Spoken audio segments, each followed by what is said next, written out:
Good morning, Hank. It's Tuesday. So today I want to discuss what we know about the relationship between Donald Trump's presidential campaign and the Russian government's interference in our 2016 elections. But first, a couple notes. Russia is a huge and massively diverse country of 144 million people, but in the context of this election meddling, we are talking specifically about Vladimir Putin and his government. Russia and the US are currently adversaries. Putin's regime has sought to undermine democracy and democratic institutions around the world, and in the US's view, invaded a sovereign nation. But whether the United States and Russia are friends is not actually that relevant to the legal questions at hand. Also, there is a lot of speculation about this story online. For the purposes of this video, I'm only going to refer to events that have either been confirmed by the people who participated in them or reported independently by two separate news organizations. Sources, as always, in the video info below. Okay, here we go. The Department of Homeland Security and the Office of the Director of National Intelligence have stated with high confidence that the Russian government sought to influence the outcome of the US presidential election favoring Donald Trump over Hillary Clinton. They've also stated that Russia's leader Vladimir Putin personally oversaw this operation, which actually shouldn't come as that much of a surprise. The Putin regime has a history of trying to sway foreign elections, and also Trump's policy positions were broadly much more favorable to Putin than Clinton's policy positions. I mean, as far back as 2007, Trump said that Putin was doing a great job. The Trump campaign even cut proposed language from the official Republican Party platform about supporting Ukraine in their ongoing conflict with Russia. Okay, so the Putin regime meddled in our election in at least three ways: via a disinformation campaign in which they created and shared inaccurate news stories, by trying to breach election data in several states, and by hacking the Democratic National Committee and DNC leader John Podesta to access their emails, which they then released to WikiLeaks. Now, you may not believe all of that, and certainly both WikiLeaks and the Russian government deny it, but there is overwhelming agreement not just within US intelligence circles, but also among both Republican and Democratic members of Congress, who, as you may have noticed, struggle to find common ground on pretty much anything. The email hack in particular made a significant impact because it created a huge imbalance of information. The public had access to all these Democratic emails, many of which one might charitably describe as sleazy, but not to any similar Republican emails that might have existed. It's a bit like saying, can you believe all this crap in candidate X's tax returns when candidate Y doesn't release their tax returns at all? Now, you can say, and you ought to, that political parties just shouldn't be sleazy. But my point is only that it created an information imbalance, and that by choosing whose emails we saw, Putin had a lot of say in the election narrative. Of course, none of that means the election was illegitimate. It wasn't. Or that Trump didn't win. He did. And benefiting from a foreign government's propaganda initiative is not a crime. However, colluding with that government is, probably. US election law says that a foreign national, be they Canadian or Russian or Martian, cannot make a contribution or a donation of any thing of value in connection with a US election. It also says that no American can solicit or knowingly accept a donation or anything of value from a foreign national. I suspect we're going to hear the phrase thing of value a lot in the coming months, by the way, in part because the courts haven't been super clear at deciding what it means. If hypothetically you receive damning information about your opponent from a foreign national and then share that information, that is probably receiving a thing of value, but it hasn't been entirely established. And there are a lot of nuances here. Have you received a thing of value if you know about the thing and approve of sharing it but don't share it yourself? Did you solicit a thing of value if you set up a meeting with a foreign national in the hopes they would provide something they didn't provide, etc. So many people in Trump's campaign had past relationships with Putin's regime. Trump's one-time campaign manager, Paul Manafort, received around $30 million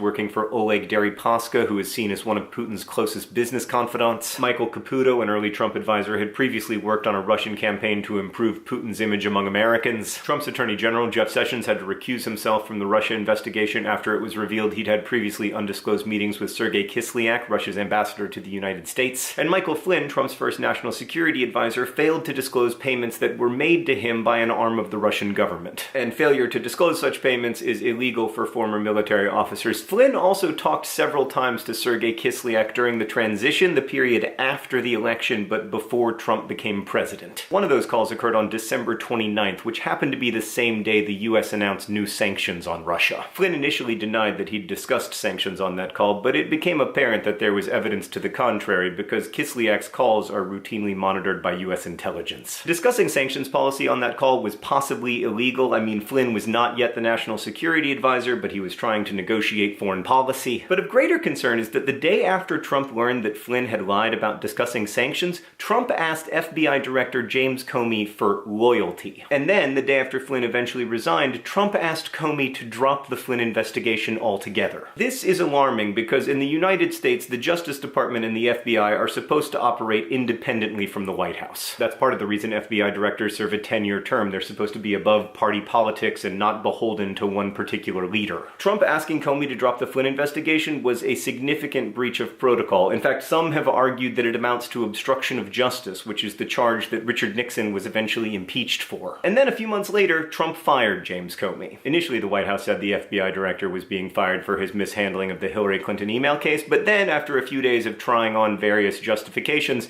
Trump acknowledged that it was mostly about the collusion with Russia investigation. But if firing Comey was intended to make the investigation end, that gambit definitely failed, because a few days later, the Department of Justice appointed a special counsel, Robert Mueller. He is tasked with building a team to look into collusion and any matters that arise from the investigation. Since then, Mueller's been doing just that, and it's been reported that he's working with at least 2 grand juries to decide who, if anyone, should be charged with crimes. The most serious evidence of collusion that has emerged so far involves a meeting with a Kremlin-connected Russian lawyer that was attended by Donald Trump Jr., Paul Manafort, and Jared Kushner, the president's son-in-law and senior advisor. So during the setup for the meeting, Donald Trump Jr. was told via email that the lawyer had, quote, incriminating information about Hillary Clinton that she wanted to share as, quote, part of Russia and its government's support for Mr. Trump. That should have been a huge red flag. Like, the correct response there is, I cannot accept anything of value from a foreign national in connection with a campaign, especially not if it's part of a foreign government's support for my candidate. But instead, Donald Trump Jr. replied in part, if it's what you say, I love it, especially later in the summer. The meeting that ensued remained secret for over a year, until July of 2017, when the New York Times published a report about it. Donald Trump Jr. initially said the meeting was about adoption, but then a day later said that the meeting had been about Hillary Clinton, but that the lawyer had no meaningful information. Even if that's true, some legal scholars still think the meeting itself was illegal, depending on your definition of soliciting and thing of value. Kushner, meanwhile, failed to mention this and also several other meetings with Russian officials on his initial security clearance application. He also apparently asked the Russian government for a so-called back channel that would have allowed Kushner to communicate directly with Moscow without US intelligence listening in. Much of this is suspicious. Trump Jr., Kushner, Manafort, and Flynn have all been caught in lies about the extent and nature of their contacts with the Russian government. But, one, none of it is unambiguous evidence of collusion or cooperation with foreign nationals. And two, none of what is known publicly involves the president himself, except for him asking Comey to drop the investigation. That said, Trump's behavior toward Russia has at times been strange. As president, he had a private meeting with Putin without a US interpreter present, which is extremely unusual. Trump has also gone to great lengths not to criticize Putin, and he has refused to publicly acknowledge or condemn the Putin regime's interference in our election. But none of that is illegal, and connecting the dots can lead to a very misleading picture when you don't have many dots. What we know is that the Russian government sought to influence the US presidential election in Trump's favor, that at least one person in Trump's campaign knew about this, and that several people close to Trump had interactions with Russian foreign nationals that they either failed to disclose or lied about. None of the meetings reported so far involved the president himself, although he did try to interfere with the ensuing investigation. So that's what we know. What we don't know is almost everything. We don't know what was discussed in the meetings, whether any American accepted anything of value from a foreign national, and we certainly don't know if any American participated in collusion with the Russian government's efforts. Also, we don't even know for sure what a thing of value is. I think it's important to follow this story because it has big implications for the present and future of our democracy, but I also think it's really important to remember that we are living in the middle of the story, and we don't know how it's going to end. Now, if you're looking for information to confirm your pre-existing biases, you'll find plenty of that on both sides, but the whole truth,